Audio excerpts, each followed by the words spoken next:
Welcome to The Explainer. Between 1939 and 1945, the world was engulfed in flames. It's a seriously chilling way to start, but it hits the nail right on the head. We're talking about the immense, literally world-altering stakes of the second global conflict in human history.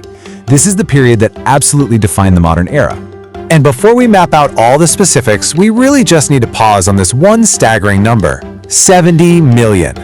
That represents 70 million lives lost during this conflict. Think about that for a second.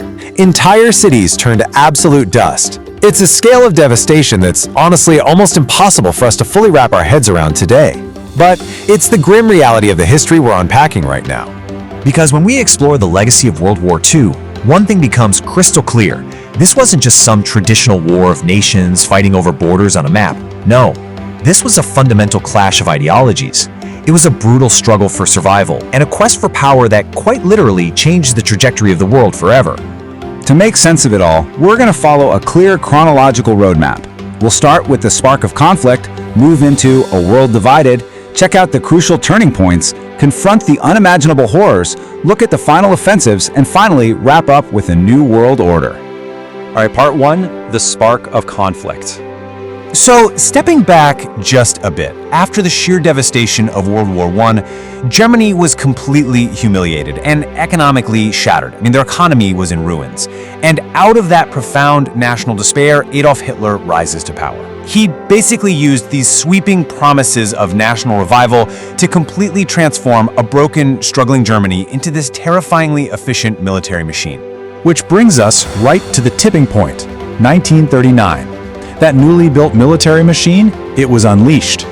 Germany invades Poland. And that was it, the exact moment the global conflict ignited. This wasn't just some isolated border skirmish. It was the definitive spark that set off a relentless, devastating chain reaction across the entire globe. Moving on to part two, a world divided.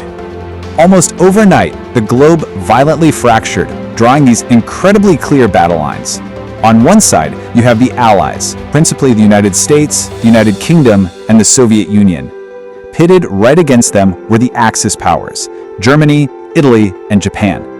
The whole world was essentially forced into this brutal binary. You either chose a side, or you were going to get caught in the crossfire. Now you might be wondering how the Axis powers gained so much ground so incredibly fast. Well, two words: blitzkrieg. It literally translates to lightning war. This specific strategy of lightning-fast, highly coordinated warfare allowed Germany to completely overwhelm and conquer most of Europe in just a matter of months. It was unprecedented. And while Europe was falling under this rapid assault, over on the other side of the world, Japan was aggressively expanding its empire across Asia. That brings us to part three, crucial turning points. If we look at the overarching trajectory of the war, we can see these massive shifts in momentum. We start in 1939 with Poland, see a huge escalation in 1941 at Pearl Harbor, then the monumental Allied push of D-Day in 1944, right up to the final devastating surrender in 1945. What's really fascinating is how, across three vastly different fronts, the immense friction of resistance finally started to shift the balance of power. Over Britain, devastating air raids filled the skies, but British resistance stood remarkably strong. Over on the Eastern Front, the completely brutal Battle of Stalingrad became one of history's deadliest clashes, but it effectively stopped the German advance dead in its tracks. And then in the Pacific, the 1941 attack on Pearl Harbor immediately jolted the United States into the war. Suddenly, the Axis powers were facing this overwhelming, multifaceted pushback from all sides. Part 4. The unimaginable horrors. We need to pause here, because beyond the active military combat, deeply systematic and unspeakable crimes were unfolding in the shadows.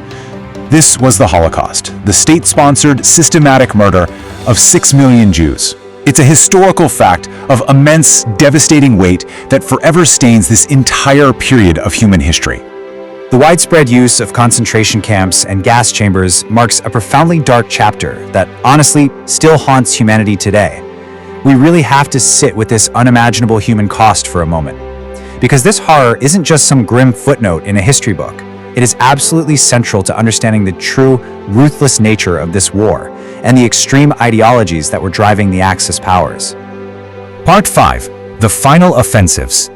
So the critical element of the final push toward victory actually happened in 1944, when Allied forces launched D-Day. To this day, it remains the absolute largest amphibious invasion in human history. This massive operation successfully squeezed Germany from the west, while Soviet forces were relentlessly pushing in from the east. The pressure was just insurmountable. By 1945, recognizing that defeat was totally inevitable, Adolf Hitler took his own life, and Germany formally surrendered. But the global war wasn't over yet. While Europe saw the end of combat, the Pacific theater was still raging. To force Japan's immediate surrender and avoid a prolonged, incredibly bloody ground invasion, the United States deployed devastating new weapons. They dropped atomic bombs, first on Hiroshima and then on Nagasaki. Within days of these unprecedented and truly devastating strikes, Japan surrendered. Which leads us to our final section, Part 6, A New World Order. Now, why does all this history matter to us today? Well, because its direct aftermath, physically and ideologically, reshaped the world we actually live in right now. The end of the war birthed massive global superpowers. It instantly set the stage for the Cold War, and it spurred the creation of the United Nations to try and prevent a conflict like this from ever happening again. From the ashes of destruction came a fragile hope for peace. You know, this entire conflict was so much more than just a war. It was a devastating lesson about humanity. It showed us the absolute limits of unchecked power and the unimaginable, far-reaching cost of hatred. Which really leaves us with this final, absolutely vital thought. History has to be understood so it's never repeated. When we look at those 70 million lives lost, the completely shattered continents, and the profound lessons we supposedly learned, we have to look inward. We have to ask ourselves, how do we ensure the cost of hatred is never paid again? Thank you so much for exploring this vital explainer with me. Keep asking questions and keep seeking to understand.